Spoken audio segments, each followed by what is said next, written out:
Why don't they teach us about money in school? Good evening, folks, and welcome back to another episode of Silver Dad Knows. Remember, always live with no edits. If this is your first time here, hit that subscribe button now, as you're going to like what I'm about to say. So yes, right here to my left, I am presenting to you a Buffalo round. For the longest time, I have always viewed these coins as underrated and highly affordable. But as of recently, these are getting quite expensive as the spot for silver continues to rise. This 1 ounce silver round buffalo is a bullion round made of 1 troy ounce of silver and features the design of an American buffalo, also known as a bison. The design on these rounds is inspired by the Buffalo nickel, the 5-cent piece that was minted from 1913 to 1938 in the United States. Black Diamond was a massive North American bison whose infamy remains over a century after its death. Black Diamond was homed by the Central Park Zoo, and in 1911, American sculptor James Earl Fraser used the stunning animal's image as the base for the 1913 nickel. Despite the massive popularity of Black Diamond, when the animal was put up for auction in 1915, it did not receive a single bid. A private sale later saw it sold for $300, where it was quickly slaughtered. I'm currently seeing these as low as $36 to $37 with free shipping.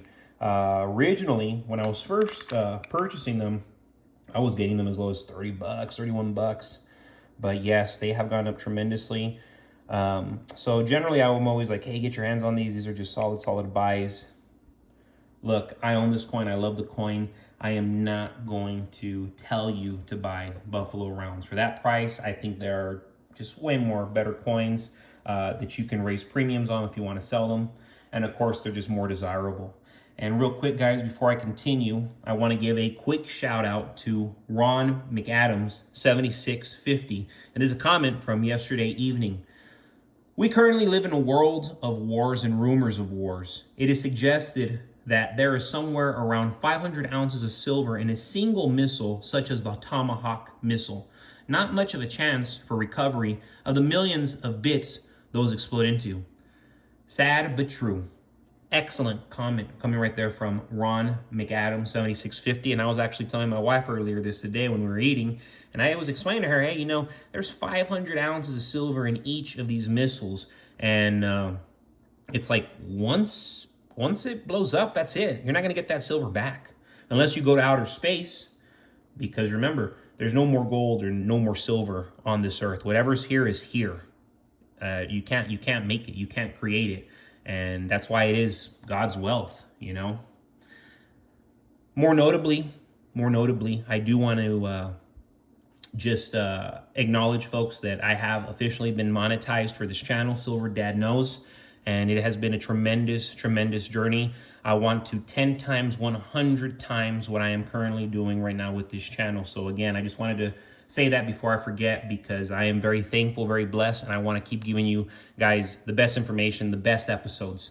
So yes, going back to what I was going to say, those who've made a lot of money these last decades have done so during the hard times. Look back at the recession in 2008. There was a lot of people who hadn't become millionaires yet, but they took massive risk during this last crisis, and they came out on top. This didn't happen to everybody, but it did happen to the few who were willing to take the risk. You must invest while it's tough, and these next 24 months are surely going to be tough.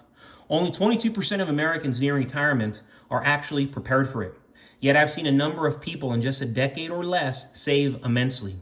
So for those who have worked 40 to 50 years and have nothing to show for it, shame on them for not preparing accordingly. Avoid being a statistic by being responsible. The average car in 2008 would cost you $7,900. Today, the average used car costs $35,000. This is the greatest bubble ever, and we're walking into the greatest investment opportunity in American history. If you're playing your cards right, you're going to make out like a bandit. You're going to make an absolute fortune. As prices rocket, We're going to continue to see Americans sell off assets like cars, watches, rental properties. And as they begin to downsize like never before, you're going to notice another shift in the economy. And it's going to happen with the classes.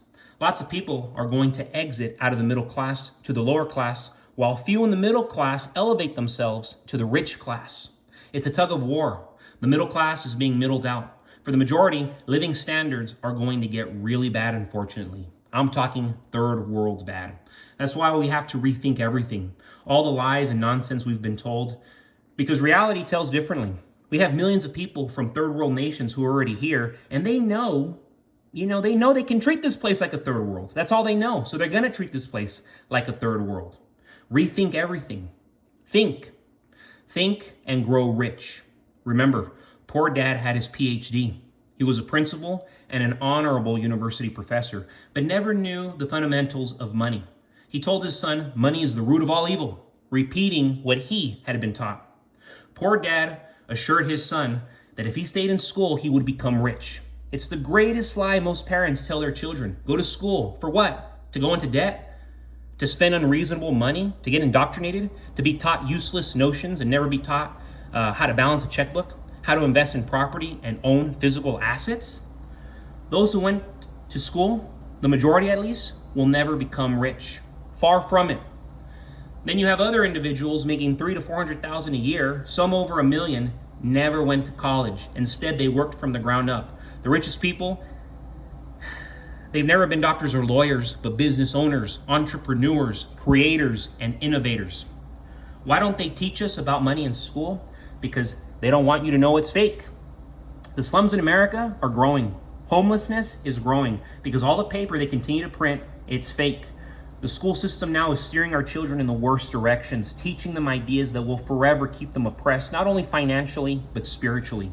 Marxists are running the shows in schools throughout America now, especially prestigious schools. That's why communism is actively taught much more now.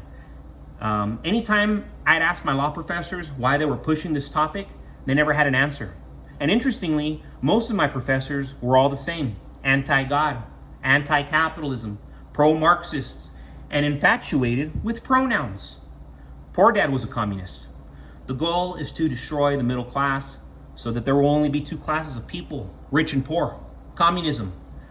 Communism has hurt America terribly. We're the biggest debtor nation because of it. And boom, do not want to forget, 1937. I believe this is my oldest walking Liberty currently.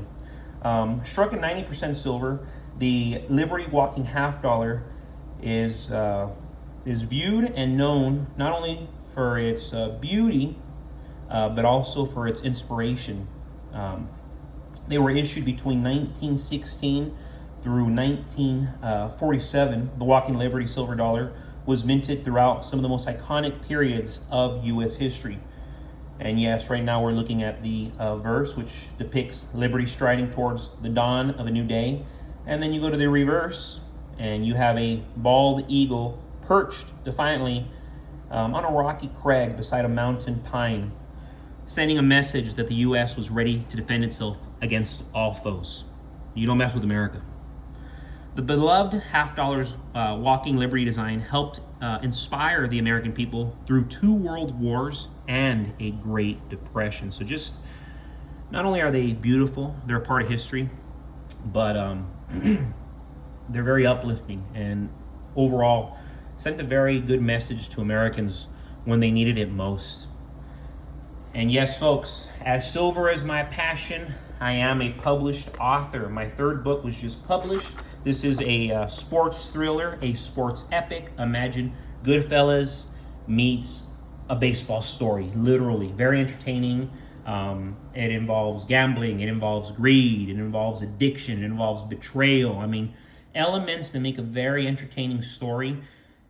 This has it. You know, I'm not just telling you it is my best work. I've been writing now for, over half my life.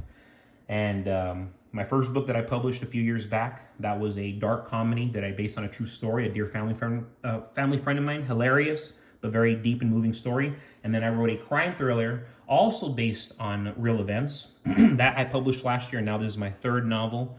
It is fictitious, but I assure you, a lot of people, if they didn't know, the backstory to a lot of these athletes, they would think this athlete was real.